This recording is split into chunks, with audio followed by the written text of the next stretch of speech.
nós vamos ter uma visão geral das áreas dentro da bioinformática e eu vou dar alguns exemplos de aplicação dentro de cada uma, para que nas próximas a gente já comece a ver de fato as análises e ferramentas e metodologias dentro de cada área. Então a gente vai se aprofundar nas áreas da bioinformática.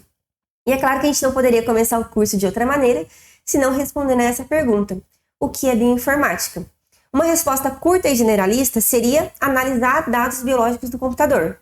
E uma resposta mais compreensiva seria que a bioinformática é uma ciência que combina ciências para fornecer soluções in silico, ou seja, soluções do computador.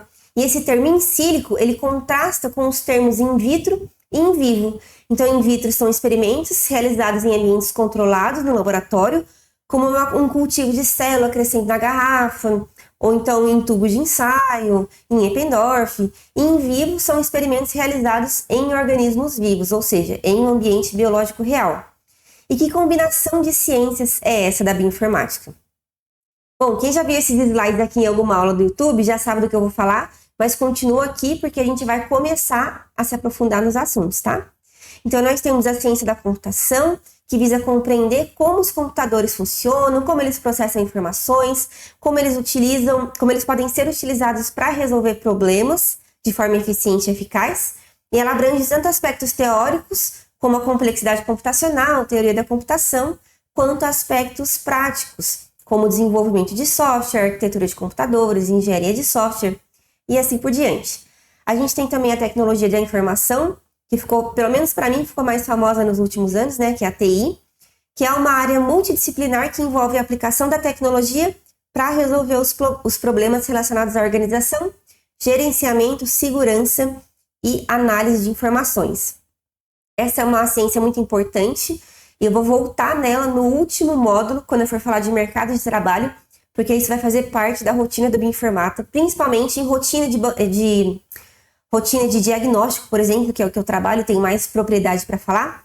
Vocês vão perceber que essa parte, essa ciência, que é a TI, ela é muito importante. Não que você precise fazer um curso de TI, não que você precise ser formado na área, mas vocês vão entender por que ela é importante, por que ela está tão presente na rotina do bioinformata. A gente tem também a matemática e a estatística, em diferentes níveis, tá? Isso aqui não é matemática pura, né? É uma matemática muito louca, muito difícil, a não ser que você vá desenvolver algum modelo matemático para ser utilizado em alguma ferramenta de bioinformática. E, claro, a biologia não poderia faltar. E por biologia, eu englobo todos os cursos que envolvem ciências biológicas. Biotecnologia, biologia, farmácia, biomedicina, medicina, enfim, medicina veterinária, qualquer curso que esteja associado a bio. E, veja bem, por exemplo, né, eu sou formada em biotecnologia pela Universidade Federal de São Paulo, que é a Unifesp, no campus aqui de São José dos Campos. E eu sempre achei que o curso de Ciências Biológicas era muita biologia para mim, que o curso de Química era muita Química, que o curso de Ciência da Computação era muita Ciência da Computação. Então eu não sabia escolher, nada me atraía a ponto de eu querer fazer uma graduação nessas ciências puras. E quando eu conheci quando eu conheci a biotecnologia, que misturava um pouco de tudo, foi quando eu percebi realmente no que eu queria fazer, no que eu queria trabalhar. E a minha formação, a formação dos alunos do ICT, do Instituto de Ciência e Tecnologia da Unifesp, assim como outras universidades, tem a Federal do ABC, que eu sei que também é assim, a gente tem um curso antes do curso principal. Então a gente cola grau no bacharelado em Ciência e Tecnologia, e depois cola grau no bacharelado em Biotecnologia. Então, a gente sai com 2 graduações. Por isso, eu tinha uma base tão forte em bioinformática e em computação. Porque desde o primeiro semestre, eu fui obrigada a fazer disciplinas de programação, cálculo, todos os cálculos, todas as físicas, todas as matemáticas, enfim. Eu tive uma base muito forte em tecnologia. Mas isso não quer dizer que, se você veio de um curso de ciências biológicas pura e não teve bioinformática, não teve programação, você não vai conseguir se desenvolver na bioinformática, tá? A gente tem diferentes níveis de envolvimento. Você pode usar a bioinformática de diferentes formas e a gente vai abordar isso dentro de cada área e ao longo do curso. Então, você pode vir de qualquer uma dessas formações ou até uma formação um pouco diferente do que eu citei aqui, mas com diferentes perfis, né? você pode ter um pouco mais de biologia e saber só um pouquinho de computação, só um pouquinho de TI, que na verdade é TI de uma forma intuitiva, às vezes você nem escutou falar, e um pouquinho de estatística, você vai usar um teste T, uma ANOVA, um não paramétrico, o básico do básico, tá?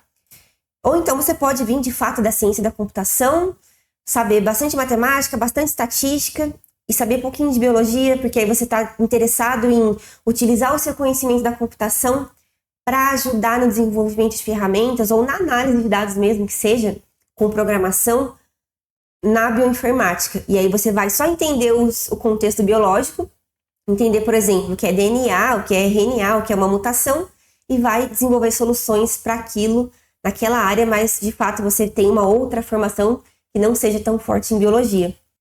E, claro, nós estamos falando de dados biológicos, né? Que pode ser absolutamente qualquer tipo de dado. Você pode ter uma planilha no Excel com a contagem de células, isso é um dado biológico.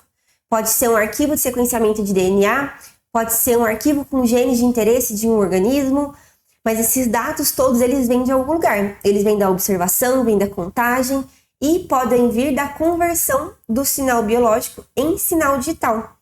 Então, por exemplo, claro, essa conversão vai variar conforme o tipo de dado que eu estou utilizando e, por sua vez, varia conforme o objetivo do meu estudo. Então, se eu estiver trabalhando com DNA ou RNA, eu vou extrair a amostra, colocar no sequenciador, que vai me retornar alguns arquivos brutos do sequenciamento, com as bases sequenciadas, as informações necessárias para eu prosseguir com as análises. E essa plataforma de sequenciamento, ela pode variar. Você pode sequenciar em tecnologias como Illumina, PacBio, Nanopore, IonTorrent, e assim por diante. E o que isso quer dizer, né? Isso quer dizer que você vai tratar as amostras e os arquivos de saída de forma diferente.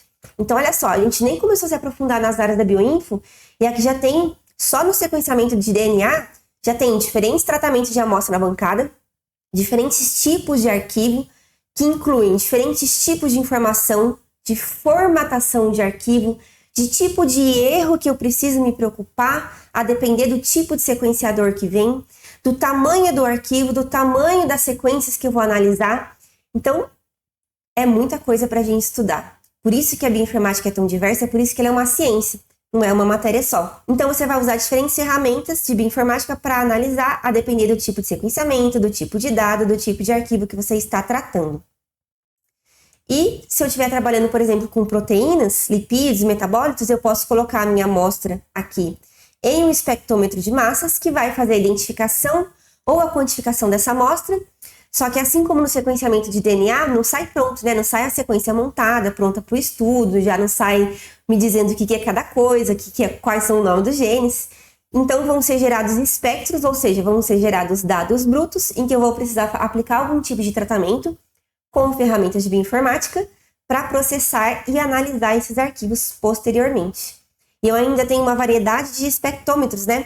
Eu tenho diferentes abordagens, eu tenho a espectrometria de massas, que é o chamado MS, eu tenho a espectrometria em Thunder, que é o MS-MS, eu posso acoplar a espectrometria de massas a uma cromatografia, e a depender da abordagem de bancada que eu fizer, eu vou ter uma abordagem na bioinformática. Aqui já tem o universo todo, né, de bioinfo para a gente estudar. Então tá, vamos primeiro ter uma visão geral, né? Onde que a gente está na análise de dados aqui nesse curso? Nós temos os ecossistemas, que é tudo aquilo que a gente quer estudar, e esses sistemas, para que a gente estude na bioinformática, a gente tem que converter a informação desses sistemas, seja ela qual for, converter do sinal biológico para o sinal digital. E conforme a gente viu no slide anterior, a depender do tipo de dado que a gente estiver trabalhando, a gente vai ter um tipo de conversão e um tipo de resultado, um tipo de dado bruto, que também vai passar, pode ou não passar por algum processamento. Depois a gente tem algumas análises fundamentais, que é o que a gente vai ver nesse curso, que podem ser usadas, que são importantes em todas as áreas da bioinfo, porque não importa qual área você estiver fazendo, você sempre vai voltar, vai precisar ou pode precisar voltar nessas análises para entender, para buscar alguma informação básica. De onde é aquele gene, o que ele faz, ele está presente em qual espécie, como que eu comparo, são análises consideradas fundamentais. E depois disso, daqui para frente, desse curso para frente, nós temos metodologias inteiras de bioinformática, pipelines, que são uma sequência de análise de ferramentas o arquivo entra em uma ferramenta, sai, entra em outra ferramenta e sai, entra em outra ferramenta e sai. Metodologias inteiras que envolvem diferentes ferramentas, podem envolver diferentes tipos de dados. A gente tem também análises mais complexas, que não necessariamente vão fazer análises diferentes, como, por exemplo, a análise de variantes, eu quero saber se eu tenho mutações no DNA. Essa análise, ela envolve vários passos para fazer uma análise só, para você saber se o DNA daquele indivíduo, daquele paciente, tem uma mutação que pode estar causando uma doença, tem uma variante genética, um polimorfismo. Você vai fazer uma análise complexa, que, entre aspas, seria uma análise só, que é a análise de variantes, mas que ela envolve também uma pipeline, envolve vários passos de filtragem, de curagem, de identificação e anotação daqueles dados. Nós vamos ver um pouquinho isso quando a gente for entrar nas áreas da bioinfo. E a gente tem também o desenvolvimento de ferramentas. Então, vamos supor que você queira desenvolver ferramentas para bioinformática. Eu não quero analisar DNA, não quero analisar proteína, não quero analisar estrutura de proteína, mas eu sei de programação, eu sei de desenvolvimento de sistemas e quero desenvolver ferramentas para isso. Então, você vai trabalhar aqui nesse aspecto do desenvolvimento de ferramentas dentro da bioinformática. Então, nós estamos aqui, em análises fundamentais. A gente vai permear um pouquinho por essas áreas mais complexas nesse módulo, para vocês entenderem qual análise que você faz, qual ferramenta que você usa quando você precisar. Mas a gente não vai aprender a rodar, analisar, porque é impossível aprender tudo. E depois a gente vai, então, focar nessas análises fundamentais que vão formar uma base para que vocês consigam fazer outras análises mais complexas, beleza? E dentro da bioinformática, então, nós temos várias áreas de trabalho que se concentram no desenvolvimento de ferramentas. Então, você pode trabalhar na automatização de processos, em que você pega ferramentas prontas, adicionando ou não uma programação personalizada. Você pode trabalhar melhorando algoritmos prontos. Aqui vai demandar bastante conhecimento em programação, né? Você vai pegar uma ferramenta que faz determinada análise e vai lançar uma melhor, uma versão 2, vai contribuir no desenvolvimento daquela ferramenta, ou daquela pipeline, ou daquela plataforma de ferramentas. E, de fato, então, pode também desenvolver uma ferramenta nova, que vai resolver uma dor da comunidade científica naquela área específica. Então, aqui seria um desenvolvimento do zero. Você vê um problema e fala, eu vou resolver, vou desenvolver uma solução. Ou você pode trabalhar com análise de dados, o que não necessariamente exclui a automatização de processos, pode ou não estar envolvido. E assim como não quer dizer que se você vai ficar aqui no desenvolvimento de ferramentas, você não vai ter que analisar os dados. A depender do nível de envolvimento que você tiver, em qual etapa você tiver, você pode ter que analisar, validar a pipeline. Isso envolve, claro, análise de dados.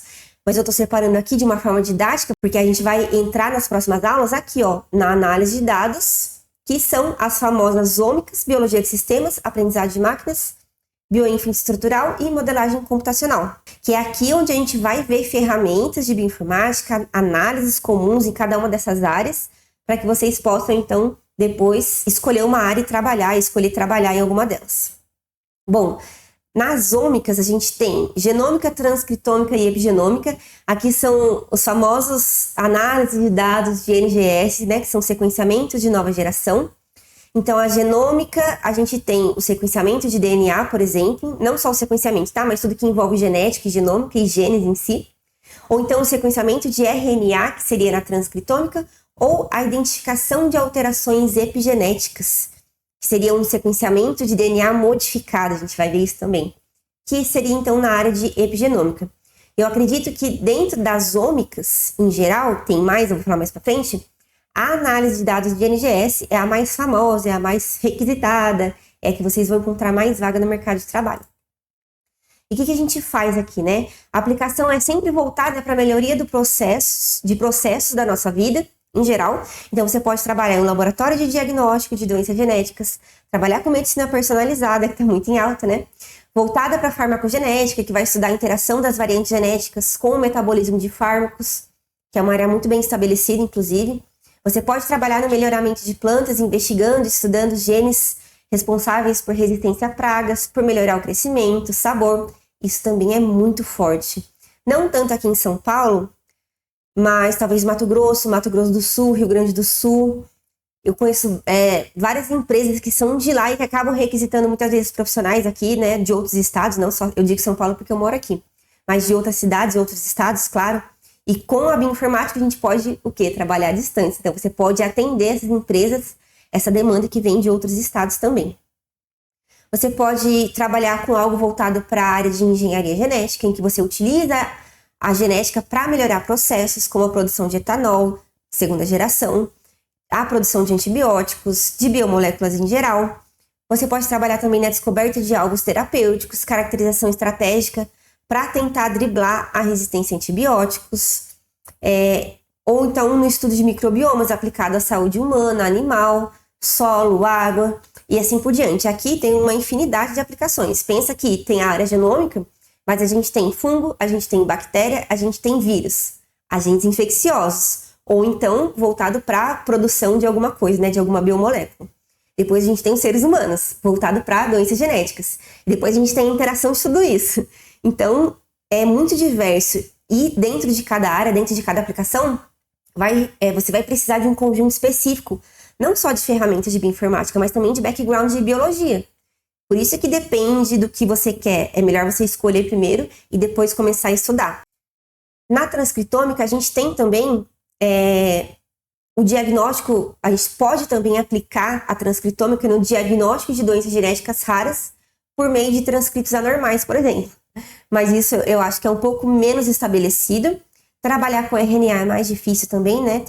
Tem a degradação, tem a instabilidade, é bem mais caro trabalhar com RNA, mas também pode ser utilizado, não é tão comum quanto o sequenciamento de DNA, mas pode ser incluído aqui.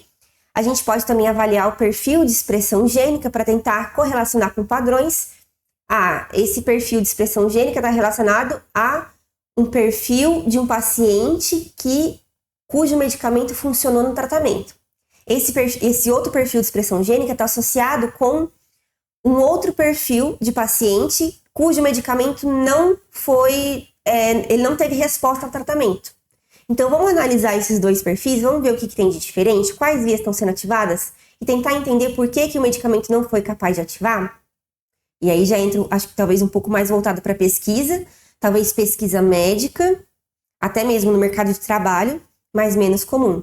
A gente também pode envolver análise de RNA na detecção de biomarcadores, e o RNA também é alvo de investigação de vacinas, tem sido utilizado contra a Covid-19, Zika, câncer, e aí tem vários estudos desse tipo.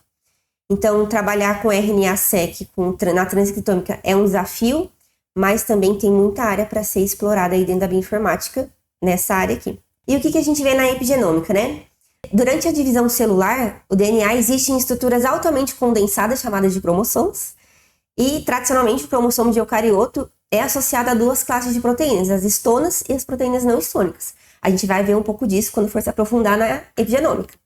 E o que acontece nessas histonas? Elas podem ser modificadas quimicamente e isso vai alterar o quanto a gente consegue acessar ou não o DNA. E aí que entra a epigenética, que são essas moléculas químicas associadas ao DNA e as histonas que, por sua vez, estão associadas ao DNA.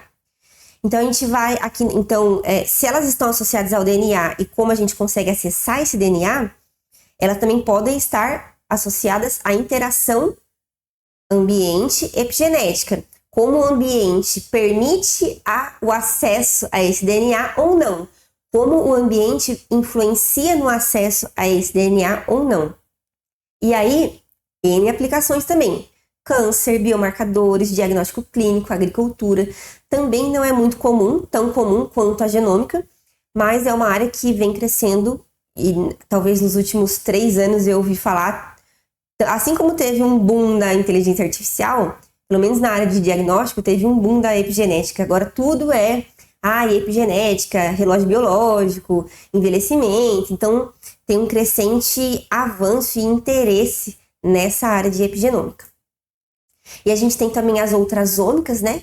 Proteômica, metabolômica, lipidômica. E aqui você vai trabalhar com identificação e quantificação de componentes, seja peptídeos na proteômica, lipídios na lipidômica ou na metabolômica. Carboidrato, lipídio e pequenos peptídeos. E aí você vai fazer a identificação dessas moléculas a partir da espectrometria de massas, por exemplo. Então, a conversão do sinal aqui não é mais o sequenciamento de DNA ou de RNA, ele vem do sequenciamento através da espectrometria de massas, da identificação. Então, por exemplo, o teste antidoping das Olimpíadas é feito com espectrometria de massas. E é sabido, por exemplo, que a cromatografia é muito utilizada na indústria, principalmente no controle de qualidade, o HPLC, né? Que aí você vai encontrar na farmacêutica, na alimentícia, biopeptídeos, produtos biológicos, de fragrâncias, enfim, várias empresas químicas. Mas também, não só o HPLC, mas também o HPLC acoplado ao espectrômetro de massas, por exemplo. É um pouco mais caro, é um pouco mais seletivo com relação à indústria que vai implementar isso, porque, né, vindo ali para uma casa de milhões de reais de equipamento. E se você for o bioinformata que trabalha com esse tipo de dado, você vai ser uma mão de obra bem especializada também. E já na biologia de sistemas, é uma área que busca entender o comportamento dos sistemas biológicos por meio da análise das interações dos seus componentes. A ideia é identificar a maneira como a interação é mostrada, observar padrões, entender regras para desenvolver modelos, principalmente modelos preditivos de comportamento, né? Se eu estou observando esse padrão aqui, o que eu espero como próximo passo? É esperado que esse paciente vá ou não responder ao tratamento, antes mesmo dele começar o tratamento. Isso é muito bacana. Só que agora a conversão do sinal biológico aqui já foi feita, né? Primeiro a gente pega o sinal que já foi convertido, seja das ômicas, por exemplo, proteômica, genômica, transcriptômica, e une esses dados para trabalhar de forma combinada. Ou até mesmo dentro de um tipo de dado só. Você pode trabalhar com redes de expressão que vai utilizar só dados de RNA. Mas você vai analisar a interação de várias moléculas de RNA, às vezes de várias amostras, às vezes de várias condições, para ali montar uma rede, montar um sistema e analisar aquele sistema. Então aqui é uma combinação de tudo com tudo, e aí depende da aplicação. Mas aí você vai estar trabalhando sempre na investigação genótipo-fenótipo, o que vai acontecer, como que as moléculas se conversam, como que elas se comportam, né, nessas condições A, B, C e D. E a gente vai falar mais sobre isso também em uma aula específica de biologia de sistemas. E nós temos, já vou pegar o gancho aqui para falar de aprendizagem de máquinas, porque teve um boom agora das IAs, por conta do ChatGPT principalmente, só que a inteligência artificial já está aí, ó, há anos na ciência da computação, né? Não é uma coisa nova, agora tá nova para o público que não desenvolve, que não é cientista, que não é pesquisador, e para quem já é da ciência, tá aí há muito tempo, né? Só que agora a gente tem o quê? A gente tem um mercado de trabalho voltado para isso, pedindo profissionais, então a gente tem mais oportunidade para trabalhar com aprendizagem de máquinas. E da mesma maneira, sempre estudando relação fenótipo-genótipo, tentando predizer alguma coisa, tentando automatizar o serviço de um profissional ou de vários profissionais, tentando melhorar algum processo que já tem dentro da empresa e que demanda muito input humano. Por exemplo, no diagnóstico, a gente tem testes nutrigenéticos que funcionam assim. O paciente sequencia o DNA, são analisadas variantes associadas ao metabolismo de carboidrato, proteína, gordura, etc. E ao analisar essas variantes, eu quero saber se ele tem uma predisposição para acúmulo de gordura, para metabolismo acelerado ou não, de carboidrato, para qualquer coisa nesse sentido. E aí, o que acontece, né? Tem o especialista ali, bioinformático, que vai fazer a análise das variantes, a detecção e a correlação com dados que ele tem em banco de dados. Tem o profissional geneticista, que vai ajudar o profissional que é nutricionista a entender os dados genéticos, e o nutricionista vai olhar para esses dados e vai passar uma dieta para o paciente, vai passar alguma prescrição para o paciente. Olha só quantos profissionais são envolvidos. E se a gente conseguisse, então, otimizar esse processo? Usar a inteligência artificial, aprendizagem de máquinas, para que, da chamada de variantes, da identificação dessas variantes, a gente consiga já entregar um resultado, uma dieta completa para o paciente, baseada em artigos científicos, claro, talvez com a ajuda de um profissional nutricionista, que vá colocar o input humano ali na aprendizagem daquele algoritmo, mas que, uma vez estabelecido, seja mais fácil alterar, atualizar, mas que otimize esse processo que antes era feito por 4 pessoas e agora talvez por 1 ou 2. Então, isso está muito em alta. Inclusive, nós vamos ver Vou mostrar exemplos práticos e tem uma empresa americana que já fez isso, inclusive. E aí a gente tem também a bioinformática estrutural ou biologia estrutural, depende do grupo de laboratório que gosta de chamar de bioinfo ou biologia estrutural. E a modelagem computacional. Aqui a gente está falando de estrutura 3D. A biologia estrutural ela vem mais da parte de bancada, de cristalização das proteínas, fazer a identificação da estrutura daquela proteína, e talvez a bioinformática estrutural venha um pouco depois, né? Tem alguém que faz ali toda a parte de bancada e o bioinformata pega e começa a trabalhar em cima da resolução da estrutura daquela proteína ou da modelagem para tentar entender os domínios proteicos, a homologia, se aquele domínio tem em outra proteína, que a gente tem a função conhecida e, portanto, a gente pode inferir a função desse modelo que a gente está trabalhando e como esse modelo se comporta com outras moléculas. E a gente vai ter uma aula só sobre isso, que é muito interessante também. Então, vejo vocês nas próximas aulas, em que a gente vai mergulhar em cada uma dessas áreas, estudar ferramentas, análises e ver o que tem mais aqui para a gente trabalhar. Até lá!